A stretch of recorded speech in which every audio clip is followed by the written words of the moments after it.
Technique ক্লাসে সকলকে স্বাগত।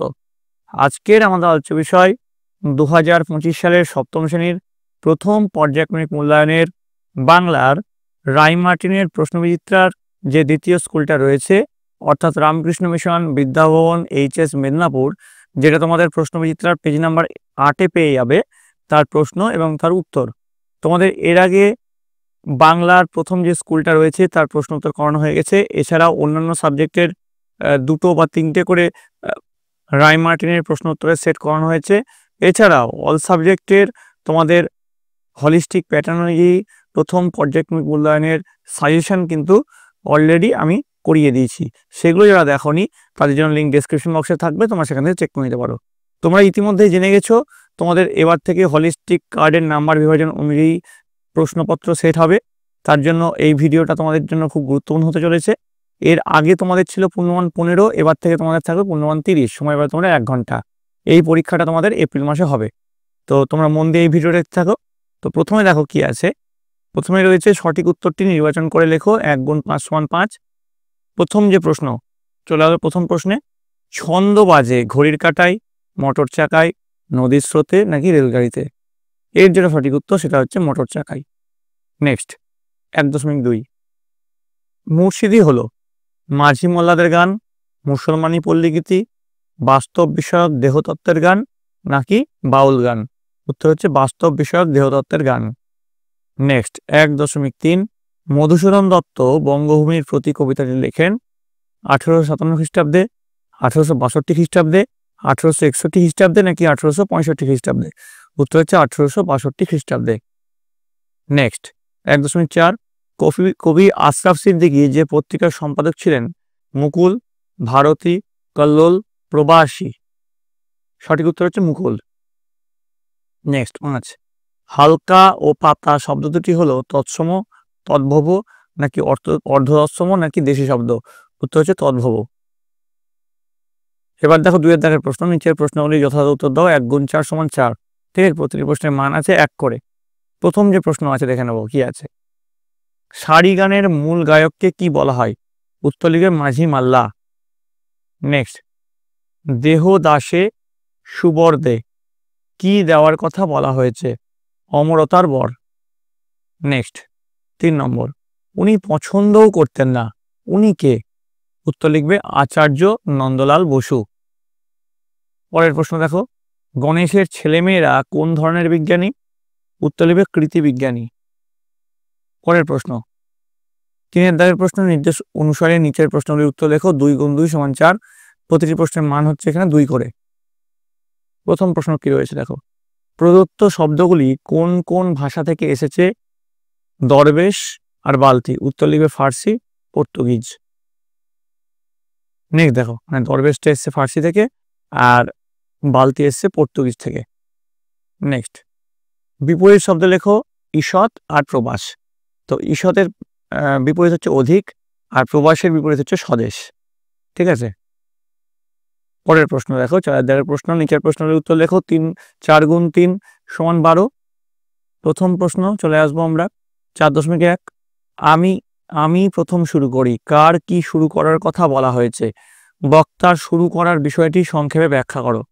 উত্তর লিখবে প্রখ্যাত চিত্রকর ও ভাস্কর রামকিঙ্কর বেইজ শান্তিনিকেতনের শিক্ষণরীতিতে প্রথম অয়েল পেন্টিং বা তেল রঙে কাজ করা শুরু করেন।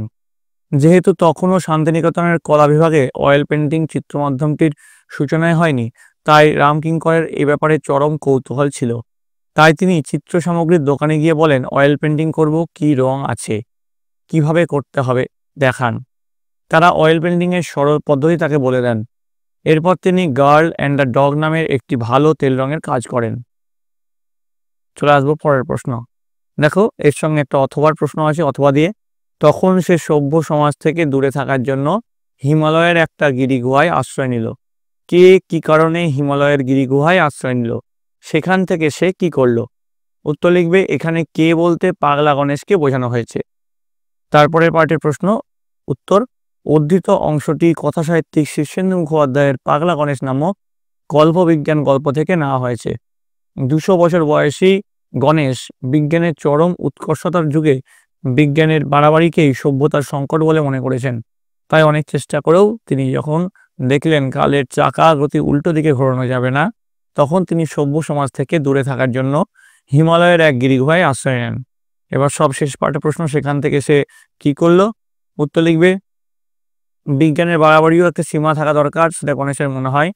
তাই একক প্রচেষ্টায় কালের গতিকে উল্টো দিকে ফেরানোর ব্যর্থ চেষ্টা না করে গণেশ আশ্রয় নেয় সভ্য সমাজ থেকে দূরে হিমালয়ের গিরিগুহায়। একান্ত নির্জনে ব্যতিক্রমী প্রচেষ্টায় গণেশ করতে শুরু করে কবিতা চর্চা, গান গাওয়া, ছবি আঁকার সাধনা। এভাবেই তিনি বেগের যুগে আবেগ নির্ভরতার পথে যোগ বিরুদ্ধ কাজ করে ব্যতিক্রমী হয়ে ওঠেন।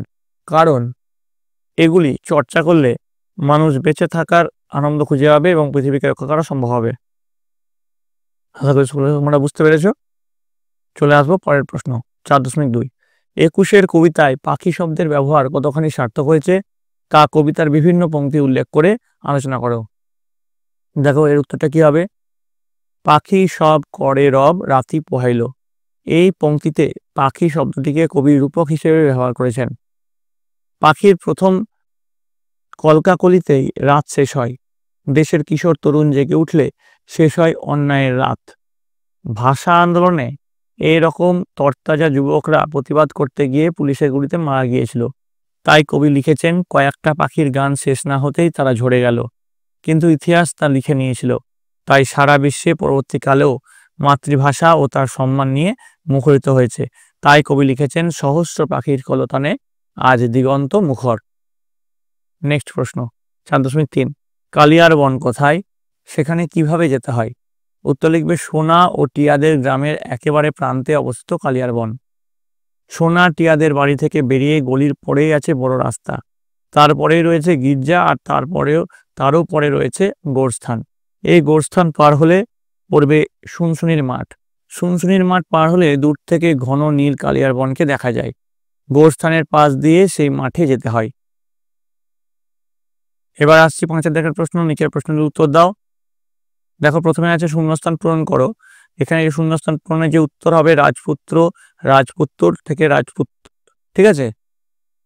পরের প্রশ্ন দেখো 5.2। মাছ শব্দটি বাংলায় কিভাবে এসেছে? উত্তর লিখবে, মৎস্য, এটা সংস্কৃত শব্দ, থেকে মৎস্য প্রাকৃত শব্দ, থেকে মাছ বাংলা শব্দ। পরের প্রশ্ন 5.3। দুটি প্রাদেশিক শব্দের উদাহরণ দাও। উত্তর লিখবে, হিন্দি পয়লা আর দোসরা, গুজরাটি হচ্ছে তকলি, হরতাল ইত্যাদি। নেক্সট দেখো 5.4। কাঁটা শব্দটি কি ধরনের শব্দ? উত্তর লিখবে, তদ্ভব শব্দ। এবার 5.5। তৎসম ও তদ্ভব শব্দের কি পার্থক্য লেখো। তো প্রথমে লিখবে তৎসম শব্দ, যে লিখবে সংস্কৃত ভাষা থেকে এই জাতীয় শব্দ সরাসরি বাংলায় এসেছে। আর তদ্ভব শব্দ লিখবে সংস্কৃত ভাষা থেকে দীর্ঘ সময় ধরে ভাষা বিবর্তনের পথে প্রাকৃত, অপভ্রংশ ইত্যাদি স্তরগুলির মধ্য দিয়ে পরিবর্তিত হয়ে বাংলায় এসেছে। তো এই গেল তোমাদের সপ্তম শ্রেণীর প্রথম পর্যায়ক্রমিক মূল্যায়নের হলিস্টিক প্যাটার্ন অনুযায়ী বাংলার প্রশ্ন এবং তার উত্তর। তোমাদের যদি এই ভিডিওটা ভালো লেগে থাকে অবশ্যই একটু লাইক করবে, বন্ধুদের কাছে অনেক অনেক শেয়ার করবে। এরপরে তোমাদের পরবর্তী রায় মার্টিনের প্রশ্ন উত্তরগুলি নিয়ে আসা হবে এবং তার সঙ্গে তোমাদের আরও 4 থেকে 5টা সেট প্রতিটি সাবজেক্টের সাজেশন নিয়ে আসা হবে। অলরেডি একটা সেট দেওয়া হয়ে গেছে। তো সেগুলো দেখার জন্য তোমার সকলকে এই চ্যানেলটার সঙ্গে যুক্ত থাকতে হবে। এই ভিডিওটা যদি তোমাদের ভালো লেগে থাকে অবশ্যই কিন্তু লাইক করতে ভুলবে না। এবং পরবর্তীতে তোমাদের কোন সাবজেক্ট দরকার, রায় মার্টিনের সাবজেক্ট দরকার নাকি সাজেশন সেট দরকার, সেটা জানানোর জন্য কমেন্টে তোমাদের স্কুলের নাম সহ এবং জেলার নাম সহ কমেন্ট করবে। তো তোমরা মন দিয়ে ভালো করে পড়াশোনা করো। তোমরা সকলে ভালো থাকো, তোমরা সকলে সুস্থ থাকো।